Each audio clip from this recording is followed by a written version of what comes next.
সাল্লি আলা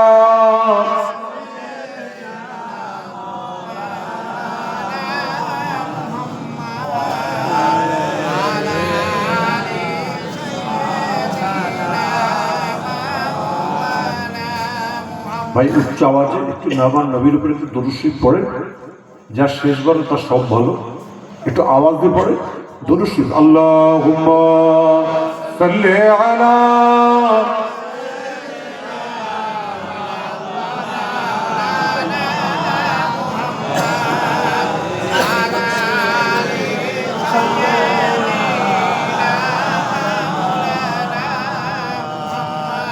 من جعل يسمى تربة أحمدا الله يسمى مدي الزمان غواليا صبت علي مصائب لو أنها صبت على الأيام سرنا لياليا اللهم صل على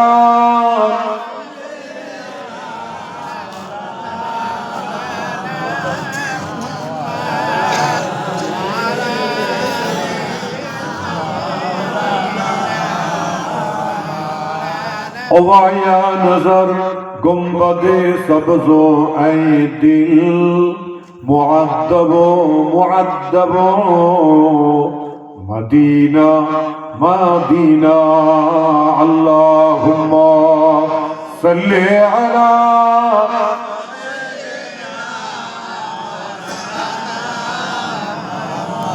وعلى آله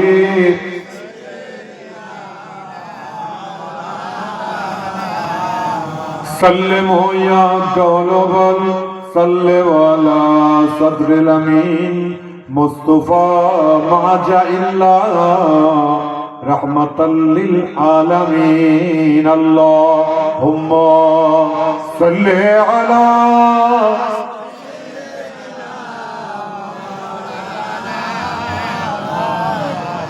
وعلى آله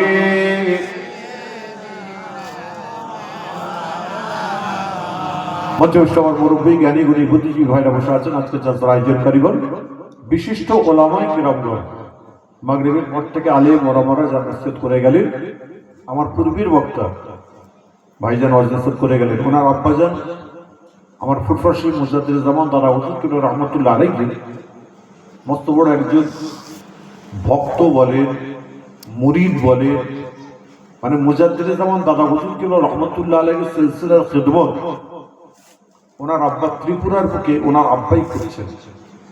আলহামদুলিল্লাহ, তিনি এত সময় ধরে আপনাদের কাছে দীর্ঘ সময় ধরে কোরআনের তাফসীর করে গেছেন।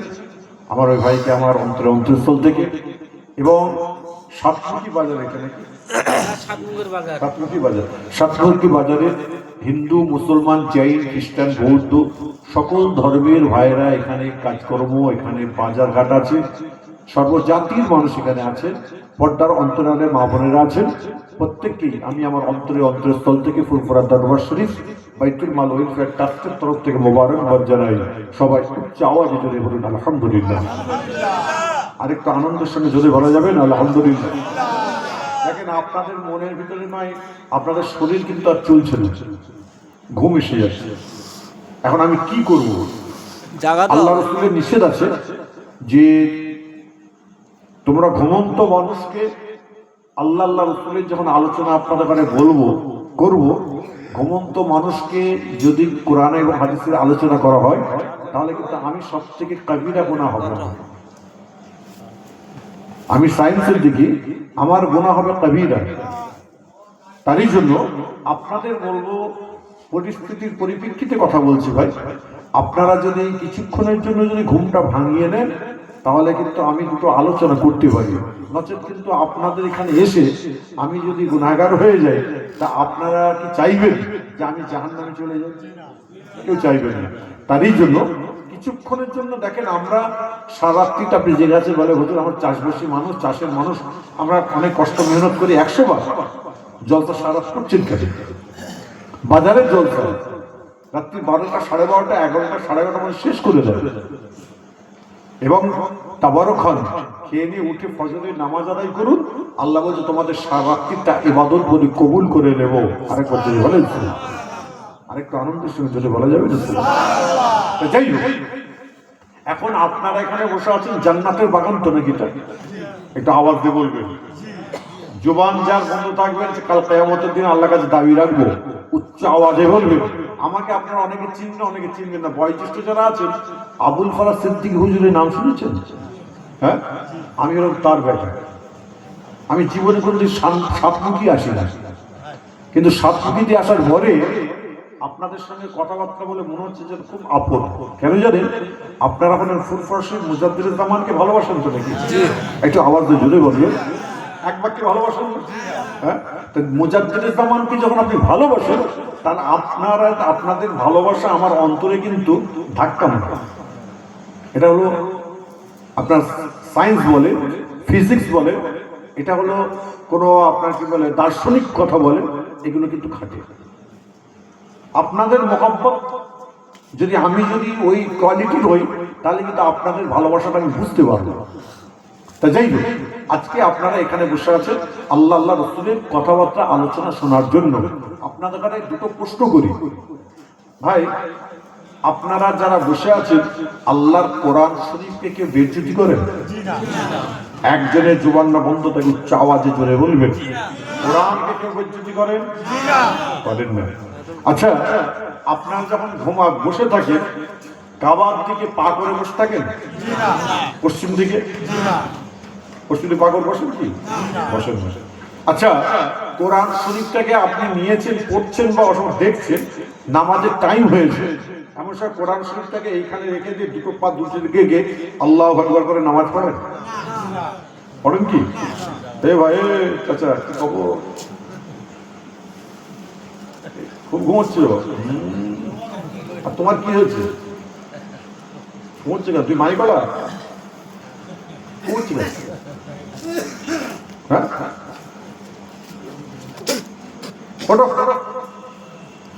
আর এখন যার চোখে ঘুম আসবে, জানবে একটা 2 নম্বর মাল বসে আছে। আর এখন যদি কারো পেটে ব্যথা হয়, বা ছেলে যদি বলে আব্বা আমাকে ব্যথা করলো, আর সারা আছে বাপের আর ঘুম নেই, তো কোথায় গেল ঘুম? আর এখানে জান্নাতের বাগানে বসে আছেন, এই ওসিলায় আল্লাহ আপনাকে আমাকে জান্নাতি বলে কবুল করে নেবেন। আরেকবার যদি বলেন। যাই হোক, আজকে আমরা হলাম ফুরফুরা শরীফের দাদা হুজুর কিবলাকে আমরা ভালোবাসি, তাই না? এক বাক্যে ঠিক আছে। এবার আমি আল্লাহ পাকের হুকুম, আল্লাহ পাকের ইচ্ছায় আল্লাহ পাক মক্কা শরীফ নিয়ে গেছেন, মদিনা শরীফ নিয়ে গেছেন। আমি হজ করেছি, উমরা করছি বেশ কয়েকবার, আল্লাহ করিয়েছে। আল্লাহ পাকের তরফ থেকে শুকর আদায় করি। এই আমি গত সেপ্টেম্বর মাসের, অক্টোবর মাসের 7 তারিখে আমি ইরাক থেকে ফিরেছি। ইরাক, নাজাফ, কারবালা, বাগদাদ শরীফ, আমি সব দরবারে গেলাম, বাবা সব দরবারে গেলাম। এবং 11 শরীফে আমি বড় পীর সাহেব হুজুরের দরবারে আমি ছিলাম। সেখানে ইরাক, ইরান, পাকিস্তান, আপনার কি বলে করাচি, আপনার আফগানিস্তান, একদম সারা বিশ্বের বড় বড় আলেম ওলামারা সব গেছে। চাঙ্গা চাঙ্গা একদম পাগড়ি টাগড়ি পরে একদম নারে হায়দারি, নারে রিসালা, বিশাল তকবীর আর পাগলা মুখ, খুব দেখি মহব্বত দেখাচ্ছে। আমি বড় পীর সাহেব হুজুরের দরবারে বসে আছি, দেখি আমাকে একজন লাথি মেরে চলে গেল। আমি ভালো কথা চেনে নামে যাক। কিছুক্ষণ পরে এসে বলছে আমাকে মাফ কর দিজিয়ে। আমি কেউ, আমি কেন মাफ করবো?